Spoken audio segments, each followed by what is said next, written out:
made up of COSATU can strike against their own government, against Eskom because they might lose jobs, then it is very, very unfortunate, because on the 8th of May, it's going to be those very workers that are going to be supporting this ruling party.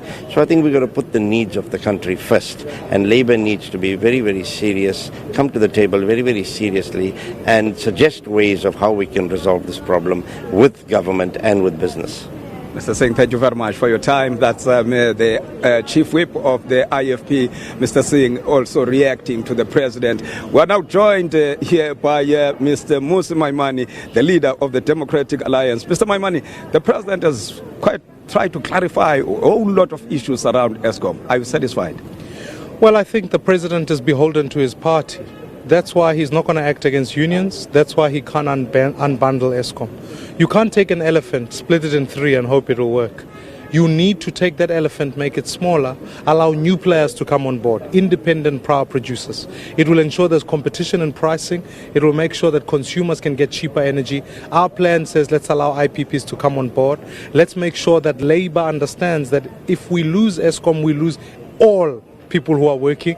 Therefore, let's assess what people are earning. Let's make sure we can stabilize the cost of Eskom. Thirdly, let's allow municipalities to purchase power directly from IPPs so that they can give consumers at home cheaper energy. And then finally, I really do believe that if we don't take bold decisions, South Africa will be in the dark for a long time. You call upon for this debate around the issue of Eskom next week. What specifically do you want to raise in this? We have a plan to stabilize Eskom. Well, our plan says that, as I've said, let's allow independent power producers to come on board so they can compete. Let's split it into two companies, distribution and build. Let's stabilize the costs of Eskom. But ultimately, our plan is to say, let's allow for big industries who are consuming a lot of energy to manage demand there, bring all of them around the table, as we've done where we're in government, so that ultimately we stabilize the grid and ensure our economy grows. So it's a very important debate. It's a debate that the ANC can't have. It's a debate that says, let's allow cheaper energy to our people, let's put our bill on the table, and let's ultimately make sure we can deal with South Africa out of this crisis. Clearly, the President seemed to be prepared to listen to you. He says there's no single solution to the crisis at Eskom. That should encourage you a little bit. Absolutely. I've always been open to meeting with the President. I've always been open to communicating solutions to him. What the difficulty is that the President knows very well he can't respond to these issues because his party will tell him what to do. And that's why you saw when he announced unbundling, even his Secretary General came out and said, no, we are not going to do that. So it's clear that he has his constraints of his party. I want to work out a plan that brings all South Africans, government, private sector, public sector, that we work together to be able to stabilize South Africa. So I'll work with willing people who are able to do the actions that we need. Already now, even in Johannesburg, we've built a substation there, already on budget, with 50 million rands to spare for the South Africans. It shows where the DA governs, we've got the capability to deliver the outcomes people need. Mr. Maimane, thank you very much for your time. I appreciate it. That's the leader of the DA, Mr. Mmusi Maimane. He will be leading his part on a debate around the crisis at Eskom next week, right here in the National Assembly. We're now joined by Mr. Themba Koti. Mr. Koti, thank you very much for your time. Your reaction, please, to the President's speech. Well, two areas that we're very happy with, early childhood development education, as well as the issue around the environment. Because as the APC, we in 2016 had indicated that part of our campaign is to ensure that our people, even those who live in informal settlement, surely should be able to live in clean environments, whether they are poor or not. But in relation to Eskom, we are happy that firstly the President has assured us that whatever they are doing will not amount to privatization. And secondly, his commitment to engagement. Even though we believe that the decision on unbundling should actually have been a product of engagement, but nonetheless the fact that he still is committed to engagement, we're happy with that. But we also do want to say that the issues around the debt at Eskom and the issues around maintenance, I think these need to be spoken to in much more clearer terms so that there is an understanding on why the debt at Eskom has risen, and secondly on the capacity of Eskom to do maintenance, because he seemed to suggest that there's a skills deficit, and I will be worried if that indeed is the case. Mr. Kuti, thank you very much for your time. That's Mr. Themba Kuti, also reacting to a plethora of issues that were raised inside here by the President in his response to the debate. We're now joined by the Chief Whip of the ANC, Mr. Jackson Mthembu. Mr. Mthembu, your reaction specifically on the issue of Eskom.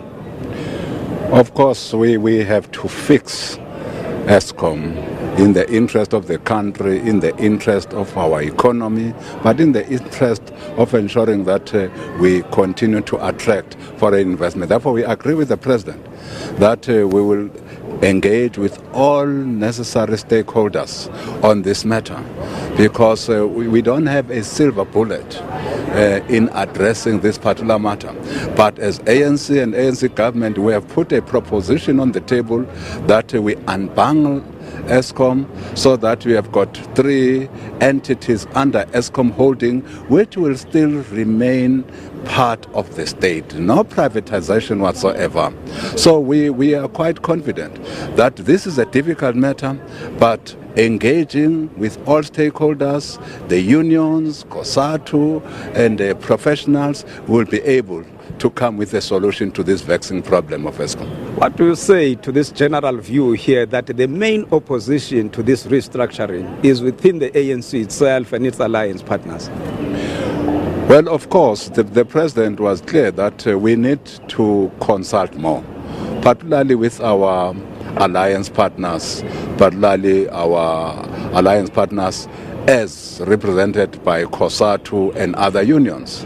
So we do accept that with consultation, the likelihood is that most people will then understand the necessity to unbundle Eskom into these 3 entities.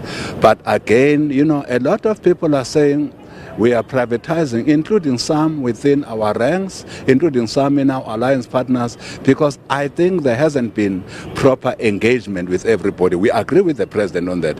Therefore, let's engage with everyone, let's sit down with everyone, so that at the end of the day, we find a South African solution to the crisis that has been with Eskom for quite some time, but starting from a proposition that we have as ANC and ANC government, which is unbundling of this very big monopoly called Eskom. And before I let you go, Mr. Mthembu, these whole allegations that the President sold out his comrades, he tried to explain it there. You are satisfied with that? Well, we have always known. We have always been confident of the President. Why would we have made him the Secretary General of the ANC if indeed he sold out at any stage in the revolution? We knew that the President refused to be a state witness in the trial of Seth Cooper, Likota, and others. That we have known all along. And for that he suffered. He also belongs to the category of cadres of the ANC that were detained by the apartheid regime, that suffered under the apartheid regime, but that refused to be captured by that regime. So we knew that what Terra was saying yesterday was not true. These were desperate attempts by Terra Likota to gain a few votes, and I can assure you, Terra Likota will not repeat what he said yesterday in that parliament outside of parliament, because he knows that he was lying. In fact, Seth Cooper, who was part of those who were in trial together with Terra, says Terra is lying long before the President spoke. Maybe you must go and have an interview with those who were with Terra in the trial, because all of us know very well that Terra was lying through his teeth. Honorable Comrade Aaron Motsoaledi said so yesterday as he was responding to this desperate, reckless accusation and smear campaign to basically bring disrepute to the image of the President and to the integrity of our President for a few votes. But it has failed.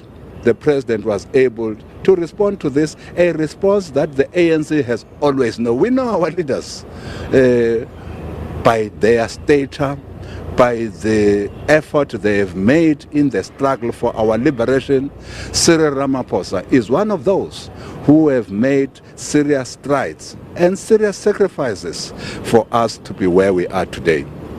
Thank you very much, Mr. Jackson Tim, with us, the chief whip of the ruling party. And that's all we had for the reactions to the response by the president on his State of the Nation address. And we take you back to the studio in Johannesburg. Manalisa Dubasi, thanks very much indeed. He was getting reaction from the major parties there, from the speech of the president, replying, of course, to the SONA debate and some of the issues that were brought by the opposition parties, as well as his own benches. Yes, indeed, Peter. So we'll take a quick break now. When we come back, we'll just recap your top stories.